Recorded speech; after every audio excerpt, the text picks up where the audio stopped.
I can play piano.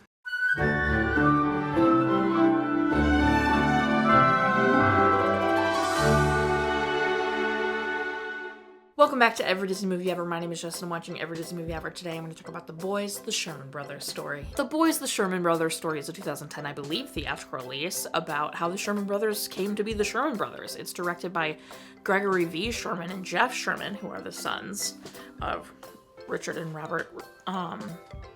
Cinematography by Richard Numeroff and editing by Rich Evers. And the music is by Richard M. Sherman and Robert B. Sherman. This might come as a shock to you, but the movie stars the Sherman Brothers, Richard M. Sherman and Robert B. Sherman. It does have an 89% Rotten Tomatoes, quoting an irresistible documentary portrait of the brothers made by their sons. I knew that the Sherman Brothers wrote a lot of music. I did not know. I didn't. I knew they wrote Mary Poppins and like a song for every freaking Disney, television release. Their first was The Horsemasters, which I watched not too long ago, actually. I had no idea they wrote It's a Small World, though, which I feel like I should absolutely know that. But they wrote It's a Small World.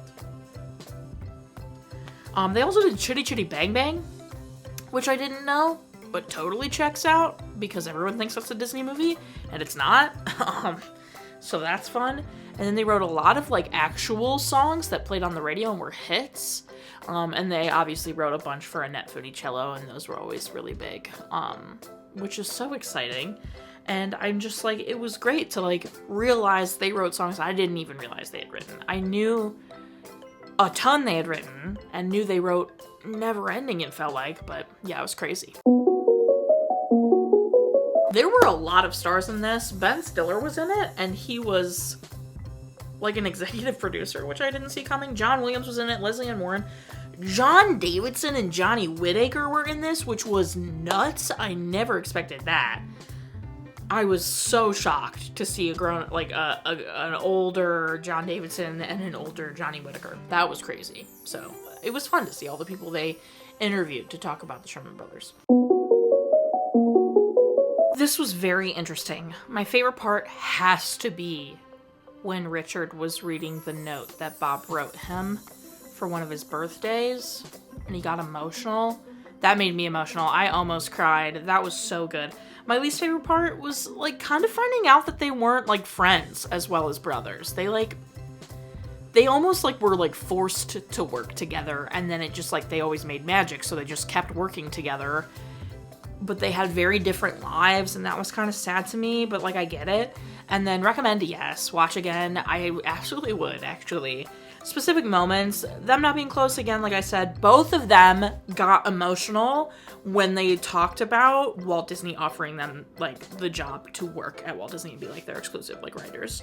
Both of them got emotional talking about that, which was so sweet. The Oscars, Pooh Bear, King Louie, Walt saying "keep up the good work, boys" being the last thing he said to them. Insane. Feed the Birds was Walt Disney's favorite song they wrote. Just their relationship was so complicated because Bob lived like such a different life than Richard. Bob was in World War II, and like he saw a lot of crap. He like was the first into one of the prison camps. So like he saw some crap, man, and he got shot in his knee, and so he just like had a different perspective and lived a different life than Richard did, who didn't go to war, and like, and Richard was much more emotional, and so they just like weren't close. Like they lived together at some point out of convenience because they could both like, it was just how they could afford it, and like they'd stick up for each other if someone else was like doing something, but they fought pretty bad, and just like it was so interesting to learn this. I really, really liked this documentary because I knew some about the Sherman Brothers, but not a ton. And this was like, I felt like I was learning all new information, which is my favorite kind of documentary. So I really, really, really liked this. That's all I have for The Boys, the Sherman Brothers Story. My final rating is 9 pianos out of 10. Our total movie count is parents at Salt and Craig are going to be the same. The Sherman Brothers did talk about their parents passing away, but I'm not going to, like, those are real people. I'm not counting that, obviously. If you want to keep up with Movie I'm Watching When, follow me on all socials. You'll find out Movie I'm Watching When. I put out videos every Monday and Friday and sometimes Wednesday. Join Patreon. I got a tier starting at just $1. We get a coupon code for merch, exclusive merch, and every video a week early. Tiers above that, you get daily trivia, monthly postcards, bonus content, all that good stuff. Until next time, comment, like, and subscribe. I'm not in charge of your life. You are, so you, and don't be... I genuinely have no idea. There was no, like, villain. We were just learning about the Sherman Brothers. So, like, don't be a turd about it. Princess. They call me Pineapple Princess.